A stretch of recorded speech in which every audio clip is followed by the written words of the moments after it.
Hit the like button. And we're live. Good morning. Morning.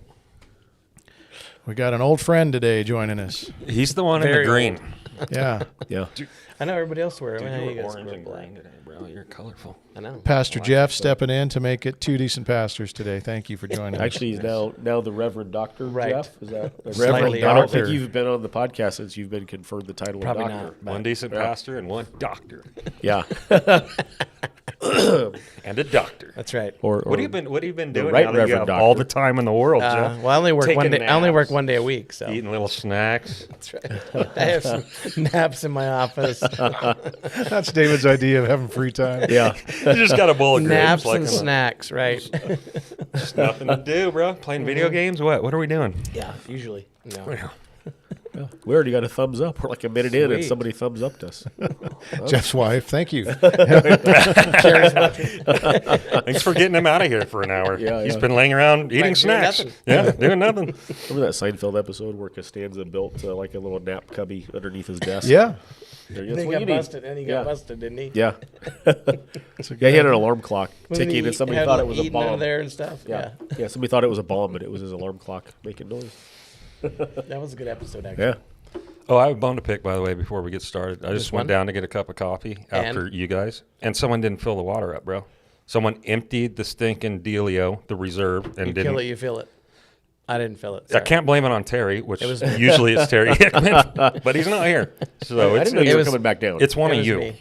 It was me. Yeah, 'Cause that was we the both last got our cups of coffee. We You'd need already, to- you'd already come upstairs. I didn't know you were coming back down. Well, Otherwise, the last guy. Otherwise, we would have emptied it fully. Don't you people have homes to drink coffee in? That's where I drink mine.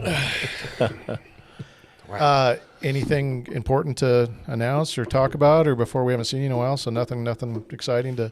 No. Is life better at all?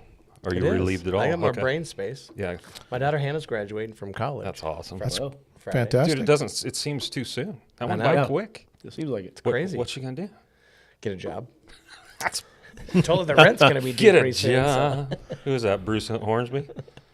Yeah. Never mind. I was thinking. Get a Dip, job. dip, dip, dip, Bruce dip, Hornsby in the job. range. The way he's saying it, dude. Yeah. No, I went Alice Cooper, the American Anthem or whatever that is. Oh. You know, looking for a girl with a job and a car. You know that one. There's a lot of dudes out there doing that right, Right. now. They are. Yeah. Or they're in the Yep. basement playing video games. Yeah. All right, I've got And eat snacks. I got 3 questions for you, Jeff. These are important ones. So, 3? favorite Christmas song? Ooh. What do you got? He's already stumped. Probably Joy of the World. Joy to the World's a good one. Favorite Christmas movie? Oh. Christmas Vacation. I was going to say, don't go all spiritual on us Yeah, with that Christmas one. Vacation. And favorite Christmas tradition? My wife makes sticky buns in the morning. Nice. All right. Yep. Very cool. It's weird. It's coming fast, guys. I know. It's like, It is. what? Couple weeks. Less than 11 2 days? weeks away. Yeah. Yeah. Let's say the 14th. 11 days.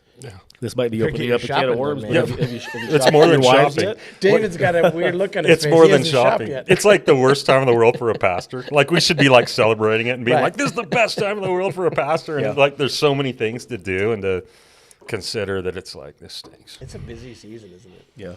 It's a busy Did season. you get your wives their gifts yet? In the process. Yes. Dare I ask? So, Dave's not answering. well, no, I got a few, but so her birthday is the day after Christmas. Ah. So I have the burden of not only like Poor guy. it's all about me. joyful burden. Can you guys stop for a second? Right, sorry. I have to not only double up for her, but I have to make that second day like bigger, better Right. than the first day, or else she feels like not good. So every year it's just like, what am I going to do this year? How am I going to top, Last year. how am I going to top Jesus' birthday? Right? It's a tough one. Tall order, yeah. Yeah, it is. Well, good luck. Because you don't want to get the birthday cakes mixed up. No. Right. And then I doubled up on my sermons this year, so I'm like got my head there too. So, of course, you double up every week, so Do I? I can't complain. You with guys at the doing table. Christmas Eve Yeah, we'll do. in the evening, I mean? We'll do morning and evening. Did same service. We're going to send So everybody. like we did last We're year. going to send everybody your way Okay. because Good. we're only doing morning. So Yeah, 10 and 4. 10-4. Good buddy. 10-4. Good Yeah. man. Yeah. Yeah. All right, we're diving in. Here we go, guys. You ready? do it. Wait, the big question for you guys to answer is, first one is, what is theology? Theo Theo means means God. the study keep of going. God. Theology. Study the of God. study More of, right? specifically, I think it's the study of It's who God is and what He's done. God and logos, so it's God and word. What we say about God or what we believe about God is the There you Greek nature of it. But Good work. yeah, it's like the study of who He is, His character, His attributes, the way He works, how He relates to the world, and how He relates to us. all things God. Yeah. Yep. God talk is what God one guy calls talk. Here we go. it. Why is it important? I can't remember who it was. Somebody, might have been J.I. Packer, but somebody said what Somebody you think about God is the most important thing about you. Or do you have? Did I that jump Tozer? ahead? It's Tozer. Oh. What comes into our minds when we think about God is the most important thing about us. Yeah. Yeah. Calvin used to say the two most important things we can know is, about man and God. I mean, as far as human beings go, but yeah, God. Yeah. Yeah. Did I butcher that? Yes, I did. Yeah. I don't think, Was it Luther? No, I think it was Calvin. I don't think either of them would want credit for that. The way you phrased that. Sorry, So, buddy. I'm just kidding. He's like, don't quote me anymore, dude. Don't even quote me. I mean, it's neat to think that God has gone out of His way to reveal Himself in a very specific way through His Word, and I wish more people took advantage of that, because it seems like the way most people come up with their theology is maybe not the way. Yeah, it's the It's feelings feelings. or what I think about God. Yeah, what we think He should be like, or how we imagine Him, or we are good at creating a God in our image and our likeness, and that we feel comfortable with, and not necessarily accepting what He's revealed to us through His Word, which is pretty important. Right. So what kind of a grade would you give most Christians, not in your churches specifically or our churches specifically, but like when it comes to theology? What kind of a scale are we talking about? Let's go A to F. D. D? I don't know. F just stands for failure. Failed? Yeah. That was fantastic. Yeah. I mean, Yeah. these are some stats I got out of a book. I think Probably it say a was D. a D. Okay. Yeah, I'd be down in the D's. This too. was a Maybe book. a D minus. Yeah. There's Maybe a book D out there minus. called "Everyone's a Theologian," I think is what it's called, and it's Jen Wilkin and J.T. English, I think, are the authors of it. But they have some stats in here that I'll just share with you. God learns and adapts to different circumstances. 48% of evangelicals agree with that. That God learns and adapts from different circumstances. That's sad. Yeah. That's an F. Yeah, that's F right there. Here's the I next missed one. the sovereignty part. Yeah, everyone is born innocent in the eyes of God. 65% of evangelicals agreed with that statement. Again, just like, wow, it blows your mind. Yeah. F again. Yeah. God accepts the worship of all religions, including Christianity, Judaism, and Islam. 56% of evangelicals agreed with that statement. And then the last one was Jesus was a great teacher, but He was not God. 43% of evangelicals agreed with that statement. Wow. Do they say in there at all, like, what did they have any older statistics? That particular one, it says it was up from 30% in 2020. Wow. So in a short period of time, it went from 30% to 43%. But those are pretty alarming. I mean, it just kind of lets you know that the state of theology in the church is not great. And I guess I'm not fully surprised by it, but it's a little shocking. Yeah, it stinks. Because it is such an important thing, and I think most people think of theology as a bad word, or that we don't want it to be about a religion. We want it to be about a relationship. You hear people say these kinds of things all the time, and I understand the sentiment there. But theology is pretty stinking important. Well, not only that, like the idea of like simplicity, which is true. I just had a conversation with someone when we walked in today, and we kind of got into a little bit into the theology thing, and he was talking about simplicity, and I was just simply saying, like, even the most simplistic understandings or concepts or beliefs that you have about God is called theology. So I think we see the word and we go, this is this really big, heady, intellectual, it's academic. Right? It's this academic level up here, but it's not. Like, theology is any conclusion or belief that you come to. Yeah. On any level. So if that's about true, God. there's a sense in which everybody's a theologian. Everybody has a to theology. some degree. Or Yes. another, right? Well, Yes. everybody has a theology of God. Yeah, Whether everybody they believes something. Believe in something or not. There's still a theology. There's a thought they have about Him. Now, when I saw that book title, "We're All Theologians," I thought, I don't think most people are. And then it's like, then they make their case, and it's like, yeah, Yeah. everybody believes something. No matter about what. it. Yep. Well, it's the ivory. It is it's such a, they think, oh, that's a big word. Or you hear people say, well, you're the theologian. Why don't you? It's like, well, actually, we all are. So let's. Yeah. Right. Well, the reason that this kind of got sparked is I saw this tweet this week, or whatever you call it now. I want to call it. I don't know what it's called. It's We'll go with that or something. From a Fuller Theological Seminary professor named David Taylor. And basically every year when he teaches his theology class at Fuller, he tells his students 7 things about theology before they jump in. And we're going to go through each one of them, kind of maybe talk about what it means, and then whether you agree or disagree with it or why it's important type of thing. So, and some of the way he words things isn't ideal. Yeah, you're going to have to tell me what he means. He is to make it simplistic. he is what we think of when we think of an academic theologian. So the way he words it is like, we'll try to. He does a couple of these. He actually says it, and then he rephrases it in a way that makes it understandable. But the first one is this. He says, theology at its best is informed by the local church, the historic church, and the global church. All 3 must be at the table for theology to work well. See, he could have worded that 5 different ways, bro. I think I know what he's saying. What do you think he's saying, or what is he getting at here? I believe he's saying, like, if we're coming up with something new, as far as the people around us, the people that have come before us, and the people that have gone all the way back to the beginnings, then we have a problem. All right, tell me I'm wrong. I don't know that I would fully agree with that. Well, I think what he's saying is it's separate. It was that all existed before. I mean, the local church and the global church so I think there's a sense where I get what he's saying, and I would probably would say it more of that's where theology is lived out in the global, the local, and the. This is going to be fun. Yeah. We're all going to, because we can't even decipher the dude's statements, we're all going to have different things to say. Okay, let me help us out, try Brent. to break it down. Where my mind went real quick, my mind went that like the local church, I think, is the primary place for most Christians that their theology is played out and lived out, like if we're doing it right. Mm-hmm. Yeah. Right, the local church is where the theology is on display, but it's not separated from the historical or the global. It's not new. Right. It's not separated. So we have to look back at the historical church, and we can learn things from history, both good and bad, right and wrong. And especially for us Westerners, us Americans, we have to remember like the church is bigger than us. Right? There's a whole world out there where local churches exist that are not Western. Yes, that have different traditions that still fit within. That's where I was going with it. Is that like in order for theology to work well, it needs to be informed by the local church for sure, but not just by the local church, because we also have to consider the global church, what's going on in the everywhere, and we have to think of the historic church, what's gone on traditionally in the church, and let all of those things help inform what we believe about God. Right. Not just your local church. And I think right now, even in America, the American church, we see this happening a lot to the detriment of the church. We're only thinking about us in the here and now, and that's what we're informing our whole theology on. And it's a lot bigger than that. I think we see a lot of missionaries that go, over there, wherever that is, and they just try to recreate an American church over there.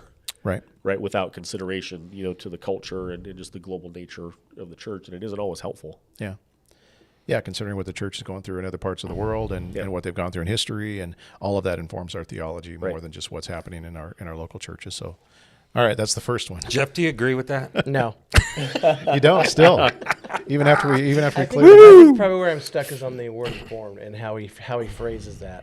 Okay. Because I think theology Pull up my notes. it informs the local church. I don't think it's informed by it. And how he phrases it there is it sounds like, well, the local church, the global church. That's the way I took it. That's exactly what I was That's helping us develop our theology. I think the theology is developed before that. It informs the local church. That's maybe where I would probably say it a little bit different. That's where I thought he was going. Okay. Yeah. So. Well, all right. We're off to a good start. Oh, it's going to get better. The second one says this: theology, at its best, cultivates in us the virtues of reading books carefully, critically, and charitably. You don't have to love everything that you read in my class, but you do need to offer its authors the neighbor love that Jesus demands of us all. Now, this is obviously he's referring to books that they're reading in his class, but I would say just when we read things, I think we can apply it to that. So when we're reading different things about theology or things about God, are we reading them carefully, critically and charitably. I guess is the Sure. And everything, I think, because I think we would all probably sit here and say we have favorite authors that we trust. Right. And sometimes we can sort of read those comfortably without even at times thinking, I don't know that I would agree with that, and here's why. But I think the theology has to inform the disagreement as well. Right. I think it helps us to be critical thinkers, and I think every Christian should be a critical thinker. Yeah. And I think our theology is what helps us to do that well.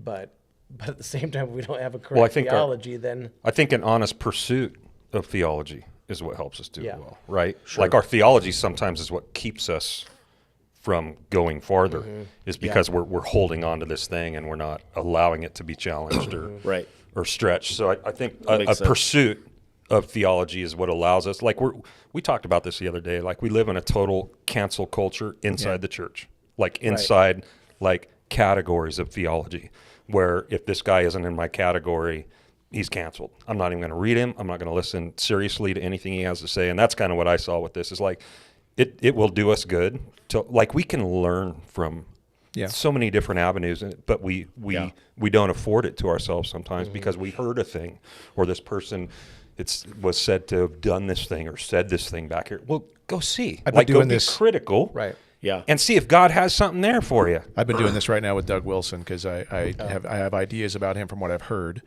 So I've started listening to his stuff on YouTube where he's actually defending himself in some of these areas. And it's like, okay, if I listen carefully, critically, and charitably to what he's actually saying, I'm not seeing, like, people are accusing him now of coming up with a different idea of justification by faith. Right. And then he just comes out and says, no, I'm not saying that at all. They're putting words on my mouth. They're not. That's exactly what we do, isn't it? Yeah. And it's just funny because when I hear the pundits, not the pundits, that's the wrong word, but the critics, you go, well, yeah, Doug Wilson's he's a fool, man. Let's not listen to him at all. But then when you listen to the words coming out of his mouth and what he's writing, I'm not so sure that's the case. Right. But we need to be better about that. We don't read things carefully. We don't listen carefully. And I think that's the first part. Be careful. Well, and I think there's a sense too where I think in our world right now, and I think this is true especially for the younger generation, is that they are not necessarily thinking critically. Right. They are actually what's the word I'm looking for? They're skeptical of everything they read. Mm-hmm. It used to be that there was an acceptance of everything you read. Now it's almost swung the opposite direction, and I'm skeptical of everything I read. So that, why wouldn't that then translate into the Bible? Right. So I'm skeptical of what I read in the Bible. Well, that can't really be true. That couldn't really have happened, And so I think that when you begin to be skeptical of where we find our theology, then that I think is the dangerous piece as well. Right. And how do we help? I mean, as pastors, how do we help our people to become critical thinkers? Yeah. Right. Well, I think our biggest problem now is just our veritology. It's that we're not in pursuit of truth anymore. Like our young people, our culture, our society, they really don't care if something's true or not. They just care about whether they agree with something. Right. So it's not like they're even like their whole premise like is void of objectivity or critical thinking, right? Because truth isn't the goal. Right. It's emotion. It's your feelings. Yeah. Yeah. The feelings drive everything. And I think we can have a tendency to maybe be less critical and more charitable towards people that agree with us, and the opposite towards people that are outside of our camp. That we can be more critical, less charitable to people that don't think the way that we do. Yeah. And I know, I'm sure you guys would say this too, that I've benefited from reading people that I know that I disagree with in some ways. Yeah, dude, totally. To certain extents, like it's helpful. And I think Keller was just a master at how to engage people coming from different perspectives, and I think we would do well to learn from just his examples. Even as critics. Yeah, charity is the one thing that in this list that I think a lot of people don't get. A lot of theologians read carefully, they read critically. Yeah. But the charity's the missing part there. Right. And that's something that is very Christ-like and something that we should strive for as pastors and theologians. Yeah. So, yeah. And trying to see, I think, underneath where somebody's coming from. Like, okay, what's driving that perspective or that thought or, where they're... Yeah. But I don't know that we always take the time to think through it or... For Right. sure. Yeah. Okay, the next one, this one was a little bit weird. So hopefully you guys track with You mean it. the first two weren't? This one's weirder, I think. Okay, this is theology at its best, reckons seriously with the possibility and mystery of God talk. But our God talk is not something to be mastered. It is instead most fundamentally a triune mystery to be entered into personally and relationally. So, yes, God is good. Are we talking about? Are we talking about sharpening? Are we talking about conversations surrounding our theology, concerning our theology? I sort of wonder, just as I read that, it seems to me what he's saying is that a couple things. One is it seems like, I don't know if this is the right word, but our theology maybe has to be a little bit fluid in the sense that we do know what we believe about God as best we can understand, but we're also, not only are we willing to learn more, but we're also willing at times to be challenged by, maybe a different perspective or a different, somebody thinks differently about that, or that's not necessarily something we agree with, but man, somebody can show us from the scriptures that, hey, this is what we see here. Then we gotta wrestle with that. See, I think I'm way off. So that's how I kind of think about what he's saying. Is I don't think it's something like it's mastered to the sense like I'm an expert in this. Well, he uses the words triune mystery. So when we're talking about God, we're dealing with a triune mystery that we can never wrap our heads around. So we're and when we try to master this idea of we're going to figure God out, we're going to answer all these questions, we're going to figure them out.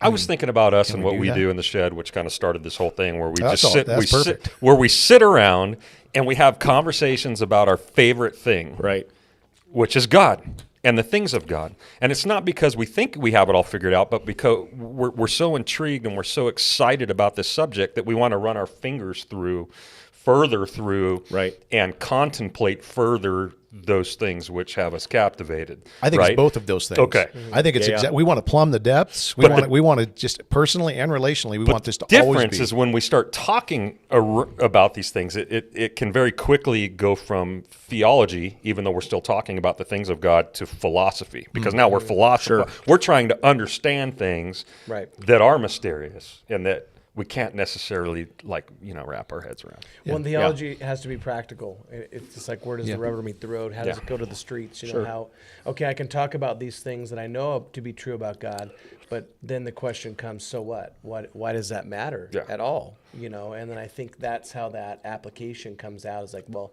this is how I think that matters. I think it's sort of like when, Paul said, he must increase, I must decrease. I think when we know more about who God is and what he's doing in our world, it causes us to recognize not only how small we are, but it causes God just to be big in our lives. Yeah. And I think that's an important piece of it. But I think he's probably talking about that in a bit of the sense that we interact with God personally and relationally, but we also do that with each other, And so I think that's part of where we as Christians, I don't think, grow as much in this understanding of theology, as we don't generally sit around having those conversations, right?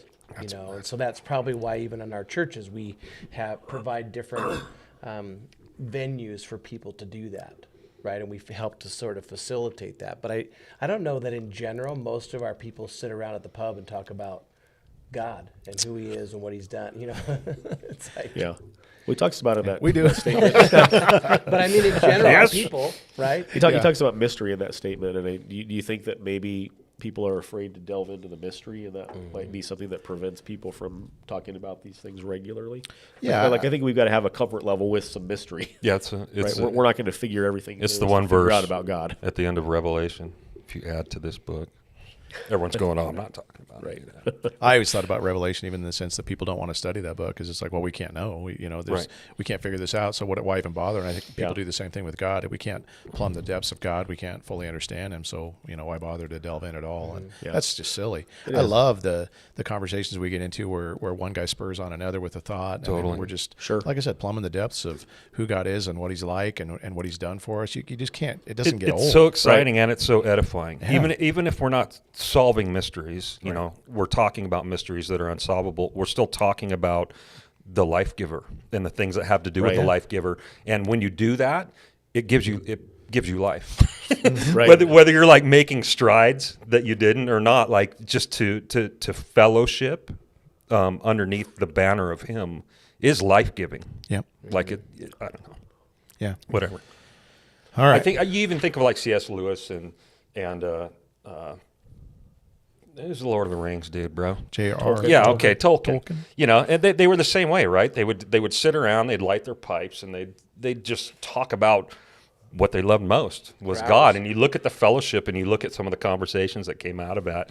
To me, that's appealing. What's weird is that for other Christians, they look at that and they're like, I don't get it. Right. And it's like, what don't you get? You know, like these dudes are like having the best kind of like conversations you could possibly have. It is weird when you get around other Christians and they want to talk about sports, Totally. weather, whatever, you know, Totally. anything and everything, but Totally, dude. but the wonderful Creator. I feel like I'm a freak in those situations because I'm trying to figure out how to insert, how to like redirect a conversation, and I know that I'm going to look like a weirdo because that's all I can think about. Like I don't even want to be involved in the current conversation. Like I want the conversation to get over here. Yeah. And then I'm just kind of like an uncharitable like whack job. Yeah. I don't think you are, David. Thank you. Yeah. Appreciate it. All right. Weird, maybe, but Yeah. Oh, for sure. All right. Number 4 says this. Theology at its best always involves a dynamic relationship between critical theology and creedal theology. And then he goes on to explain with that which must be wrestled with faithfully and that which must be handed down to us by the faithful. So both of those things need to be in place. Do you agree with that one, Jeff? Creedal and not credo. yeah. Yeah, creedal. And No, Creedal.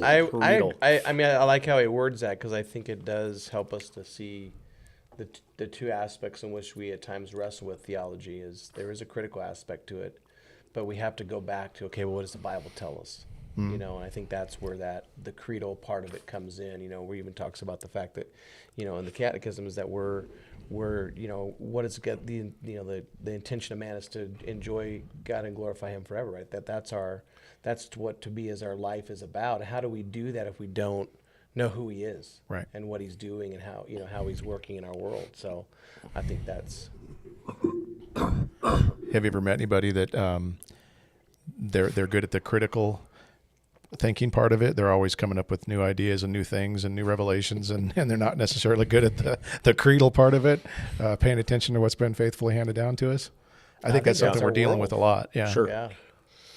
I think a lot of people think of theology as purely academic, right? And, Yeah. and there are people that are good in the world of academia, right? But there's also, you know, a history throughout the church of the theology being handed down, you know, over, you know, thousands of years that matters. Yeah. Yeah. And so it's not purely, there is academia to theology, but it's not purely an academic endeavor. And I think the church has to take responsibility for that we've set that up in some ways, you know, where even in our churches, we can tend to use these different words, but we don't stop to explain what's he talking about here when he talks about sanctification. What does that mean? You know, What does we just- creedal mean? Right, You might I mean, be asking right. right now. Yep. you don't have to explain that. Go ahead.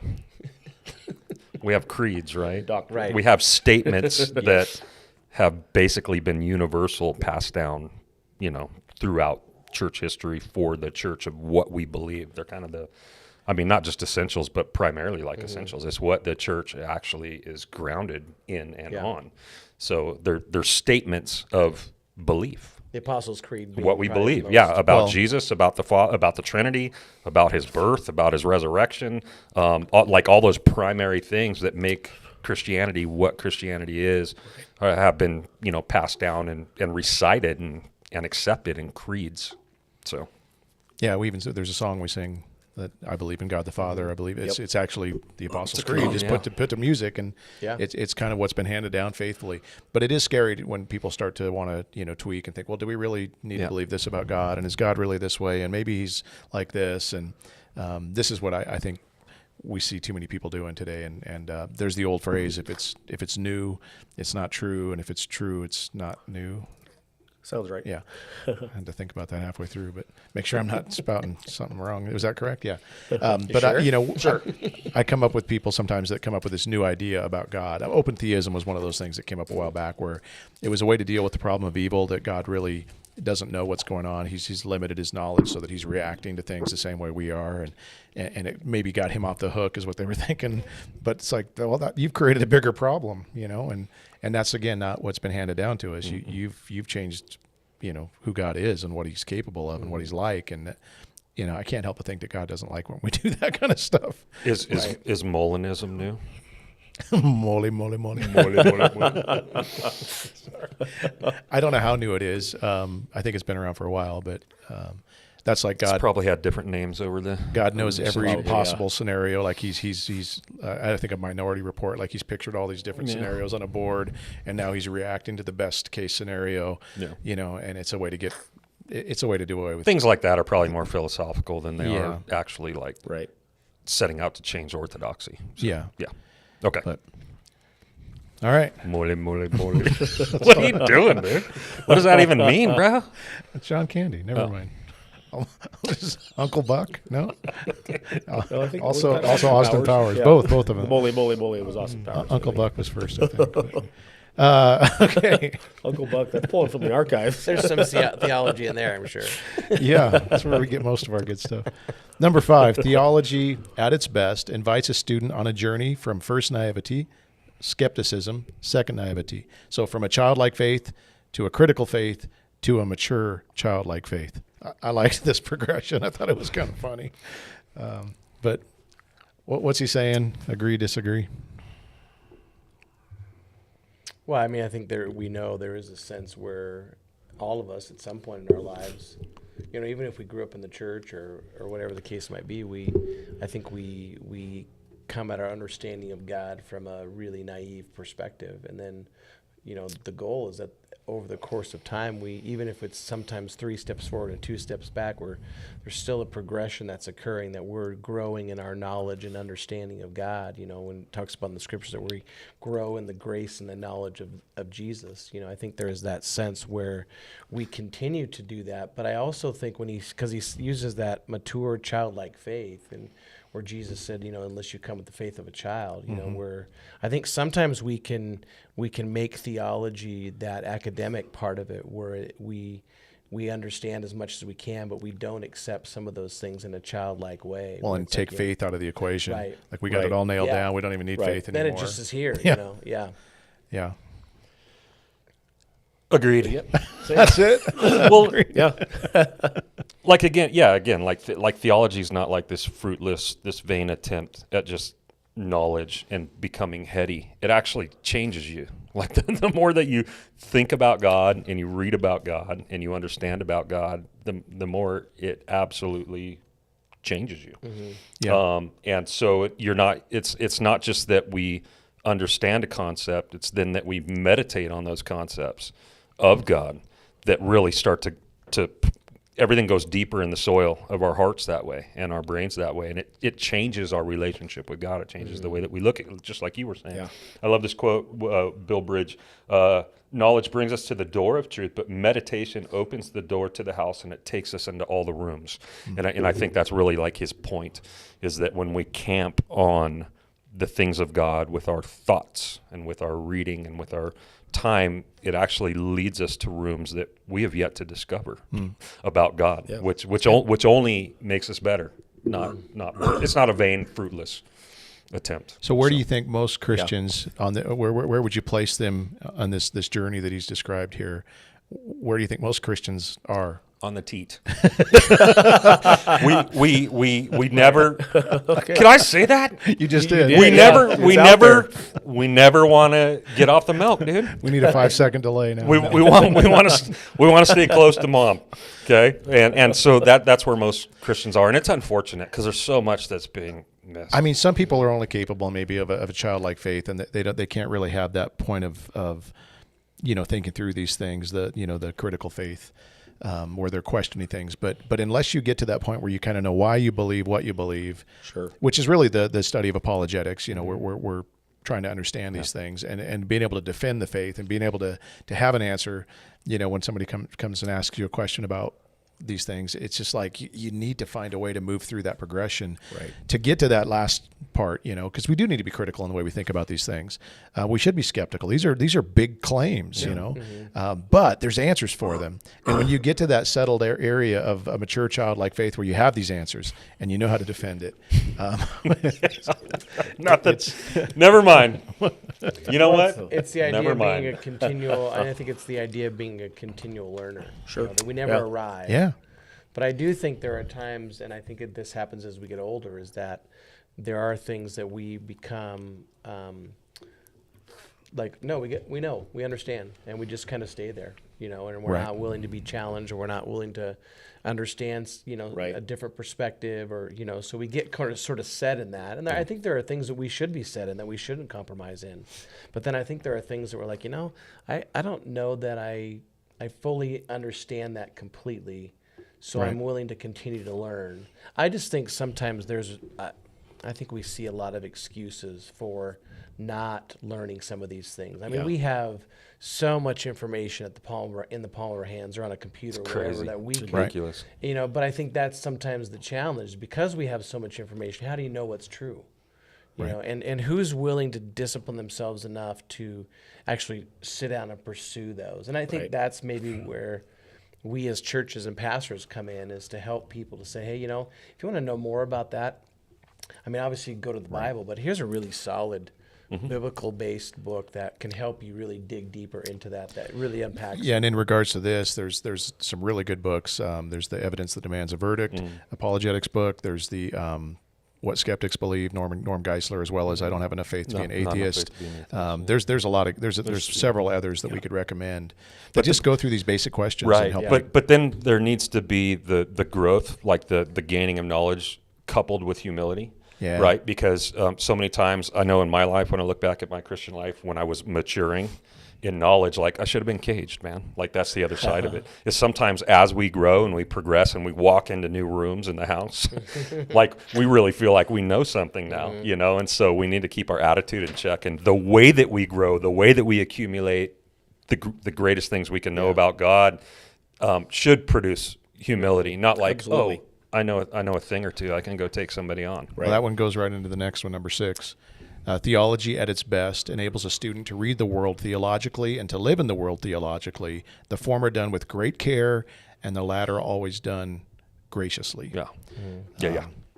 And it is exactly what you're talking about right there. The way we live in the world, the way we relate to our worldview, what we think about God, what we think about man, all of this stuff we have to. So we don't become separatists and we don't become self-righteous, which actually, if you think about it, goes hand in hand with a proper growing knowledge of God. The more that you look at God, the more that you see the heart of God towards a people who have no business enjoying a heart from the heart of God for them. And so we start to change in the way that we approach the world around us and look at people who don't know what we do, right? Like, forgive them, they know not what they do. Like that needs to be the mature Christians, like cry and understanding and plea to themselves, is like they know not what they do. Like, but for the grace of God, that's me.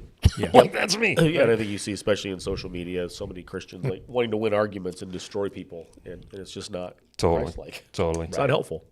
Yeah, learning to live graciously among the people that we disagree with and don't see eye to eye with is what Christ did, and what we're called to do, and it's definitely something that you don't see enough of these days. And I know back in Jesus' day, I don't think you'd ever see a headline that says, Jesus owns the libs or anything like that. It's just not his way. No. Yet we try to make it our way. All right, the last one is I like where he lands with all of this, because theology, like you were saying, Jeff, it's weighty and stuff, but it needs to work itself out in some way in the way we live. And so it says theology at its best results in an increased love of God, a love of Christ's body, a love of one's neighbors, and a joyful and irrepressible sense of wonder about this world that God so loves. That's kind of where I was just going, I think. Yeah. Yeah, it's. I mean, you think about 1 Corinthians 13, right, where he talks about all these different things, but if you don't have love, and I think we at times forget that, because we can know all those things, like you were saying, we can have a lot of knowledge, but if we don't come at people or have conversations with people out of genuine love for God and for them, then we just become those clanging cymbals, and it's like, who's going to listen to you? I mean, I'm not going to listen to you because I don't like the way that you're coming at me, and you can win an argument online, but you've lost the war on loving people, know, and I do think that's where some of our those that have gone before us in different ways have.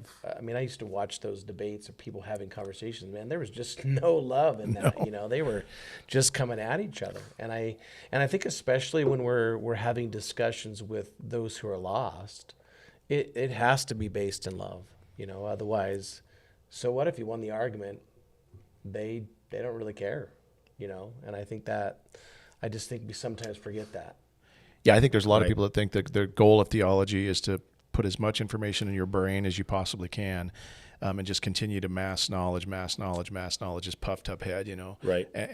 But I love where he goes with this: loving God, loving His church, loving your neighbor, and loving the world around us. Not the things of the world, not the you know sin, but it's like I don't think most people think of theology. That's the goal of theology. Right.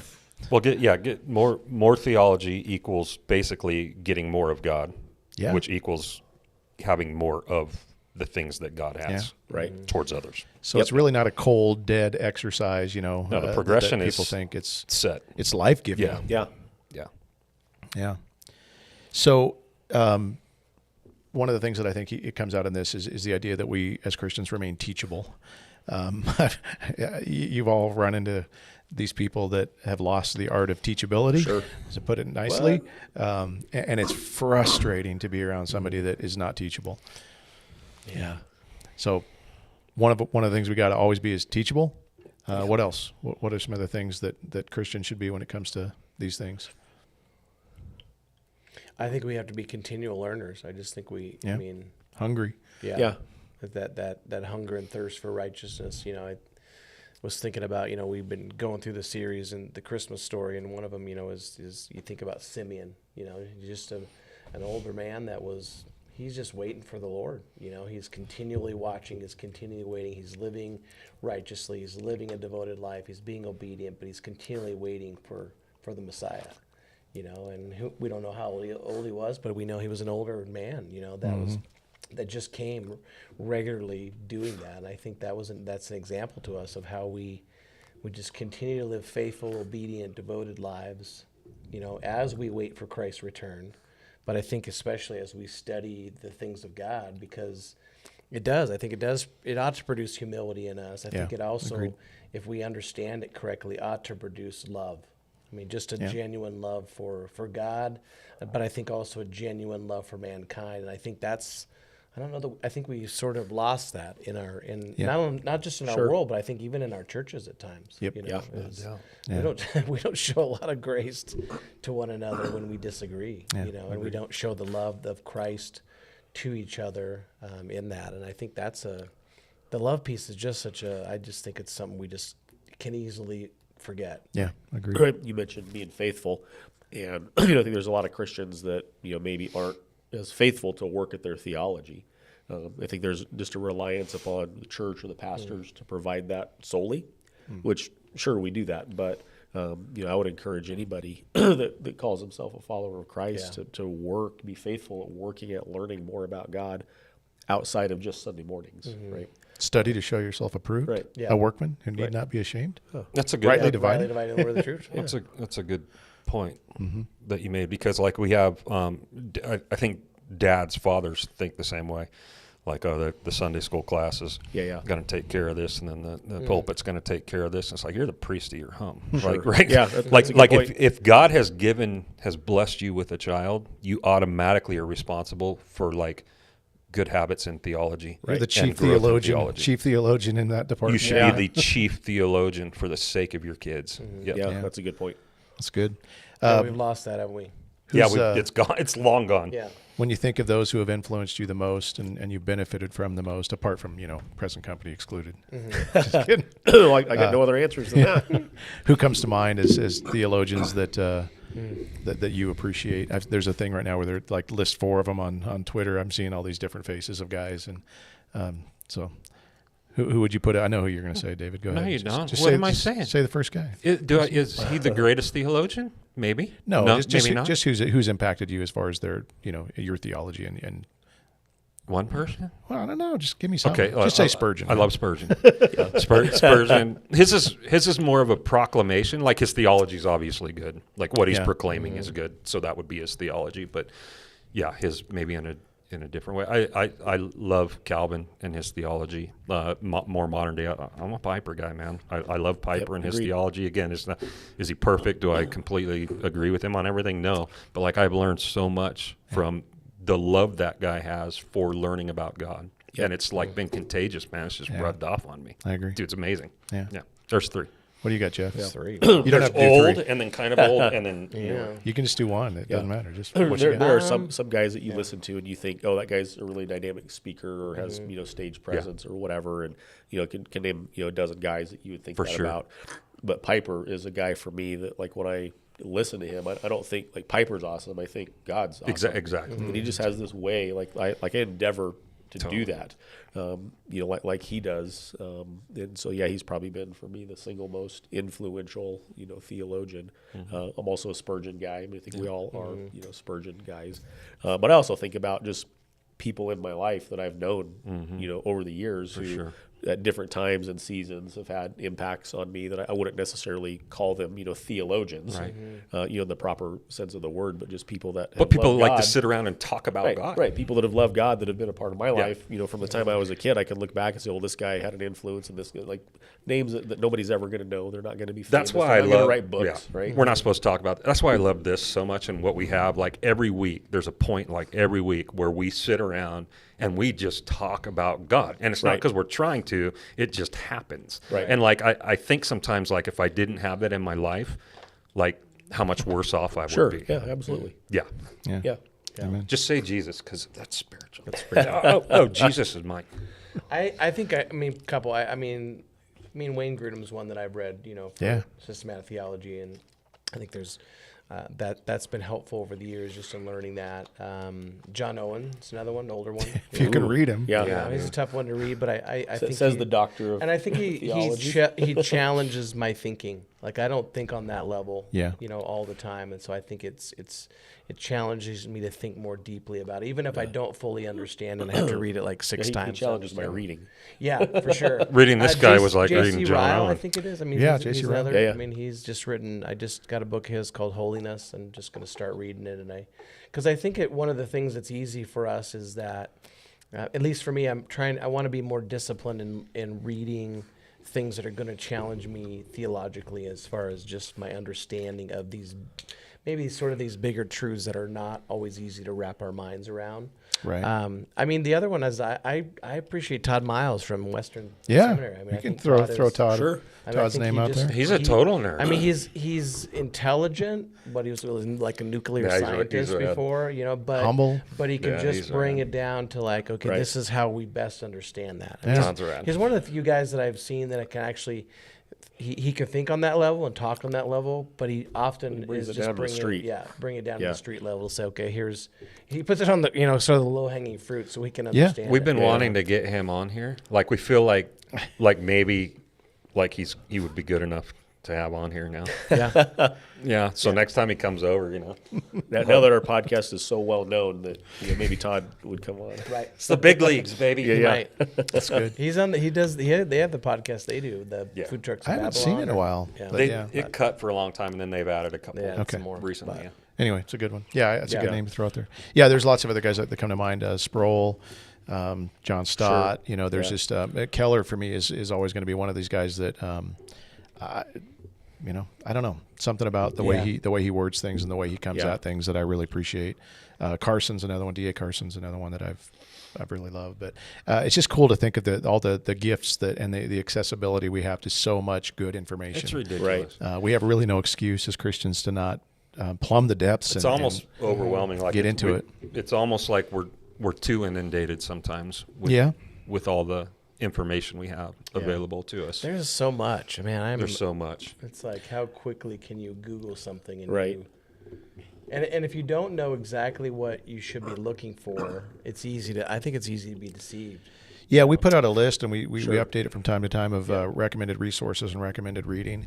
Yeah. And it's a good thing to have for people that want to, some trusted sources at least. Yeah. Did we do a podcast episode where we put some of that out there as well? Yeah, We did a resource dump. Yeah. We're like, who do we Quite a read? while back. What do You we can listen find it. to? What do we recommend? Yeah. Like all that stuff. Yeah. I think a real basic theology and helping us to see some of the heresies that are out there. Is Todd's book "Superheroes Can't Save Us"? Where he just kind of compares all that to the superheroes and how That's a great book that's on the street level. Yeah. Simple. Yeah.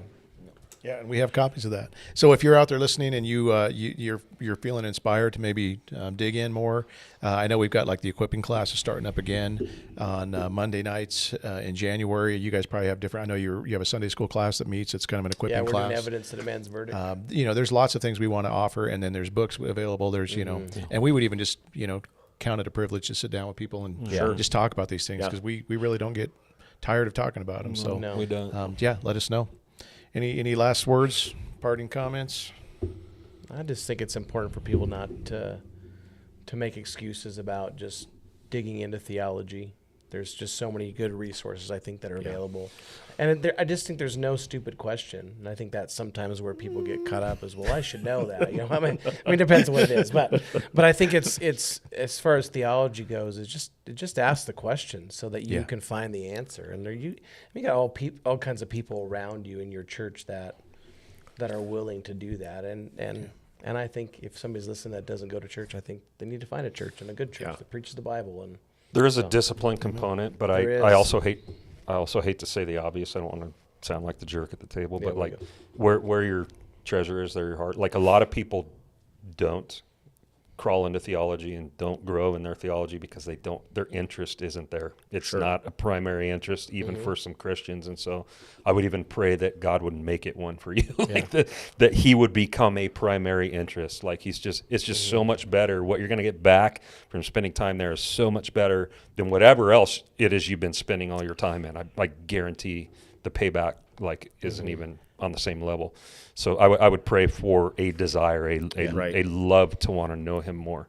We don't think of this as worship, but it absolutely is worship. It causes you to worship. Sure. Like it is. It's a form of worship when we study our God and get to know him better. Yes. There's a saying that I read once that about the idea that theology, good theology leads us to doxology. I mean, leads us to worship God for who He is and what He's done. I mean, it's just and I think what happens is when people begin to pursue Him, those other things, they just become less. They fade. Yeah, and they're not that important anymore. No, once you taste of Him, you're like, what was I doing? Right. Right. What was I doing? The things of earth grow strangely dim in the light of His glory and grace. We should sing it. You should write that down.